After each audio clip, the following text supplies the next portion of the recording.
Your ancestors produced the first African god who gave forth of a virgin birth, the first goddess who gave forth an immaculate conception, the Sarah, the Son of God. They even tell you right here, little folk, reverence for the Egyptian goddess Isis and her son Horus, shown at your right, an Egyptian statue of the Ptolemaic period, was easily converted to the veneration of Mary and Jesus. The 4th century fresco at the far left, and a Madonna and child adorned in the Coptic monastery. They said it was easily converted. So let's see how easy it was converted. Dr. John G. Jackson, in his book, Christianity Before Christ, tells us, and even Church Ward tells us. Now, let's look at Horus. Horus had 2 mothers, Isis, the virgin who conceived him, Nefertiti, who nursed him. He was brought forth singly as one of the 5 brothers. Let's look at the life of Jesus. Jesus had 2 mothers, Mary, the virgin who conceived him, and Mary, the wife of Cleophas, who brought him forth as one of her children. Horus was the son of Seth, his father on earth.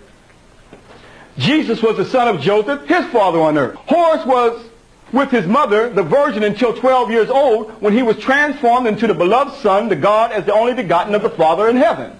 Jesus remained with the mother, the virgin, up until the age of 12, when he left her to be about his father's business. From 12 to 30 years of age, there is no record in the life of Horus. From 12 to 30 years of age, there is no record in the life of Jesus. And Horus at 30 years of age became adult in his baptism by Nuke. Jesus at 30 years of age was made a man in his baptism by John the Baptist. Horus in his baptism made his transformation into the beloved Son, the only begotten of the Father, the Holy Spirit, represented by a bird. Jesus in his baptism is hailed from heaven as the beloved Son and the only begotten of the Father, the God, the Holy Spirit, that is represented by a dove. That's why they tell you right here, it was easily converted to veneration to the Mary and Jesus.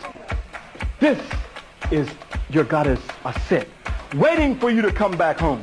Yeah. Waiting for you to come back and pay homage to her. Yeah. This is where the story was copied and manipulated down through the ages. In fact, she was worshipped throughout Europe during what is called the Herculaneum worship of Isis. So even throughout Europe at one time, they worshipped her. And now she's waiting for you to come back. Waiting for you to come back and pay homage to her. Waiting for you to open up your African ancestral genetic memory bank and let your story come in. What? What? What? Bullshit alert. What you talking about? What you talking about? What you talking about? What?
Somebody come and look at this. Look at this.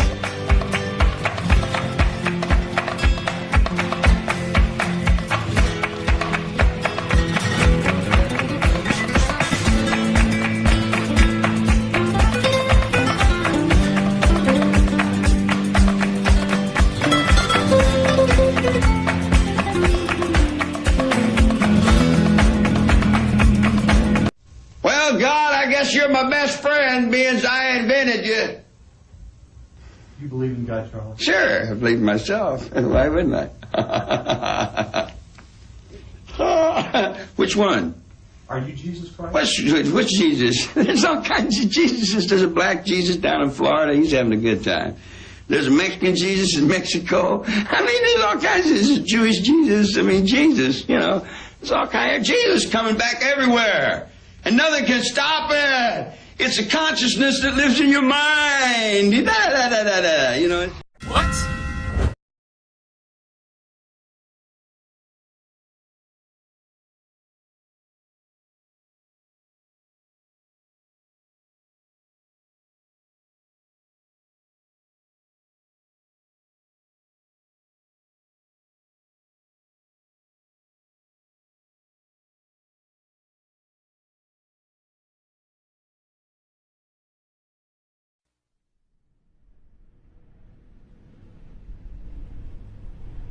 Gilgamesh, or Nimrod, who built the Tower of Babel. His tomb was found in Iraq in 2003, and his giant skeleton has been found and retrieved. Archaeologists in Iraq believe they found the lost tomb of King Gilgamesh, the subject of the oldest book in history, the Epic of Gilgamesh, written by Middle Eastern scholars 2,500 years before Christ, commemorating the life of the ruler of the city of Uruk, from which Iraq gets its name. Gilgamesh, also known as Nimrod.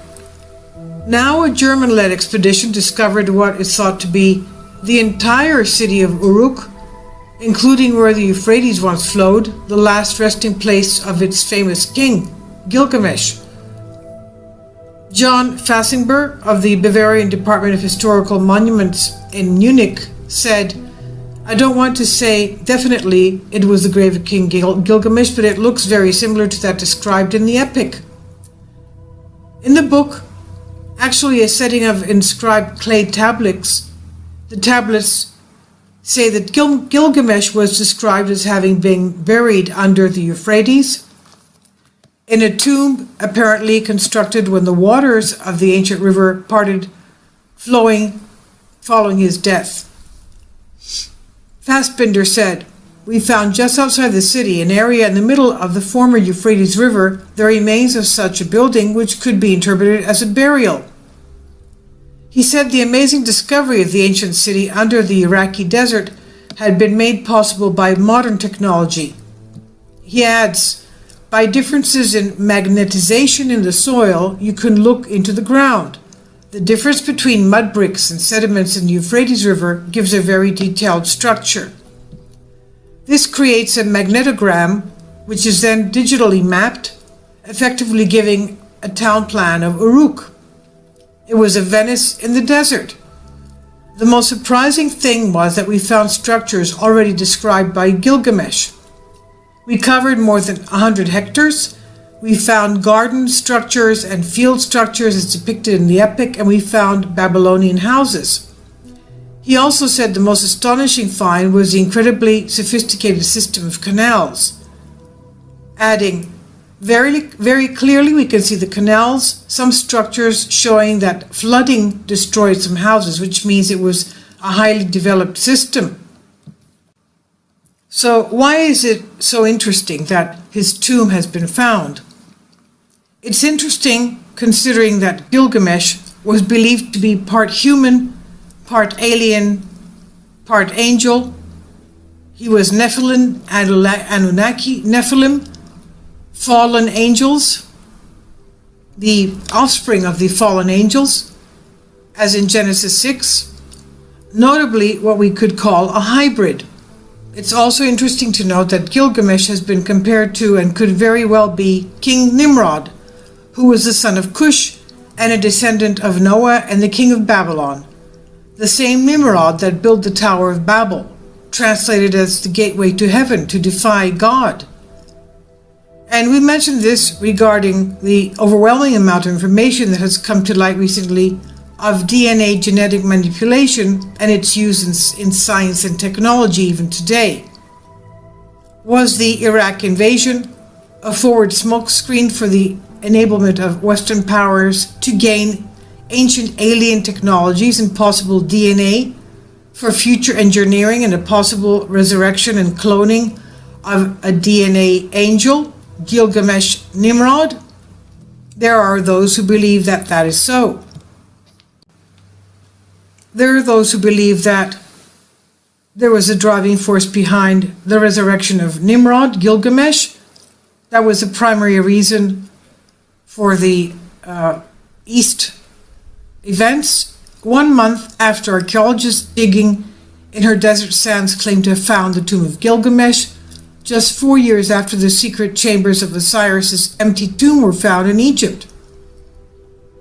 Behold, I have told you before. Wherefore, if they shall say unto you, Behold, he is in the desert, go not forth.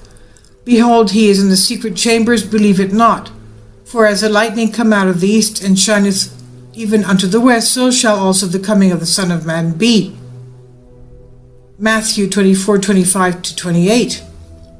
In a recent interview on Omega Men Radio, Tom Horn and Steve Quayle talked about the discovery of that carcass of course, Gilgamesh, Nimrod, and they began talking about how Nimrod began to become a giant.